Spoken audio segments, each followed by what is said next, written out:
ரொம்பவே சிம்பிளான ஒரு லஞ்ச் பாக்ஸ் ரெசிபி, அதே சமயம் ரொம்ப ஹெல்த்தியான டயட் ஃபுட்டும் கூட. அந்த மாதிரியான ஒரு ரெசிபி தான் பார்க்க போகிறோம். அவல் உப்புமா. இது ரொம்ப ரொம்ப சுலபமாக செஞ்சிடலாம். காலையில் டக்கு டக்குன்னு ஒரு 10 நிமிஷத்தில் செஞ்சிடலாம். அவல் கெட்டி அவலாக இருந்தால் 10 நிமிஷம் ஊற வச்சு வடிகட்டி வச்சுக்கோங்க. நைஸ் அவலாக இருந்தால் கழுவிட்டு அப்படியே வடிகட்டிடுங்க. அதிலே ஊறிடும். இப்போ கடுகுளுத்தம் பருப்பு, கடலைப்பருப்பு கொஞ்சம் நிறைய போட்டு தாளிச்சிக்கலாம்.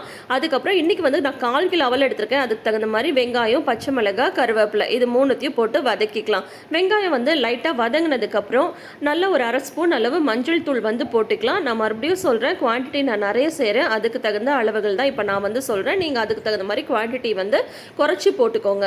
இப்போ மஞ்சள் தூள் ஆட் பண்ணியாச்சு. மஞ்சள் தூள் பொறுத்த வரைக்கும் ஒரு டிப் இருக்குங்க. என்னன்னு பார்த்தா அதோட பச்சை வாசனை நல்லா போயிடணும். அப்போ தான் அது உடலுக்குமே நல்லது. இப்போ ஊற வச்சு வடிகட்டி வச்சுருக்கிற அந்த அவலை ஆட் பண்ணிக்கலாம். அவல் போட்டதுக்கப்புறம் அந்த குவான்டிட்டியை பார்த்துட்டு அதுக்கப்புறம் நீங்கள் உப்பு சேருங்க. முதல்லையே வெங்காயத்தில் உப்பு போட்டிங்கன்னா அப்புறம் உங்களுக்கு உப்பு அதிகமாக போகிறதுக்கு வாய்ப்பு இருக்குது. ஸோ இப்போ அவளோட குவான்டிட்டிக்கு தகுந்த மாதிரி உப்பு போட்டாச்சு. இப்போது சிம்மில் வச்சு எல்லாத்தையும் ஒன்றா கிளறி விடலாம். நம்ம மஞ்சள் தூள் போட்டிருக்கிறதுனால ஈஸியாக இருக்கும் நம்மளுக்கு எல்லாம் ஒன்றா கலந்துருச்சா அப்படின்னு சொல்லிட்டு பார்க்குறதுக்கு. நல்லாவே இது சூடாகட்டும். இந்த ஸ்டேஜில் உங்களுக்கு தேவைப்பட்டால் தேங்காய் துருவல் ஆட் பண்ணிக்கலாம்.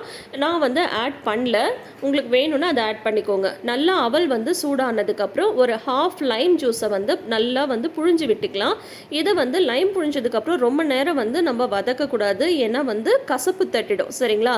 அதனால் அவல் நல்லா சுருக்குன்னு சூடானதுக்கப்புறம் லைம் ஜூஸ் இது பண்ணிவிட்டு ஒரு 4-5 தடவை நல்லா கிளறிட்டு ஆஃப் பண்ணிட்டீங்க. சூப்பரான ஹெல்த்தியான ஒரு லஞ்ச் பாக்ஸ் ரெசிபி ரெடி. டக்குன்னு செஞ்சிடலாம். டயட் இருக்கிறவங்க அவல் தாராளமாக செஞ்சு சாப்பிடலாம். இப்போல்லாம் நிறைய சிறுதானிய அவலும் கிடைக்குது. அதுலேயும் ட்ரை பண்ணி பாருங்கள். நம்ம சேனலை சப்ஸ்கிரைப் பண்ணிக்கோங்க. தேங்க்யூ.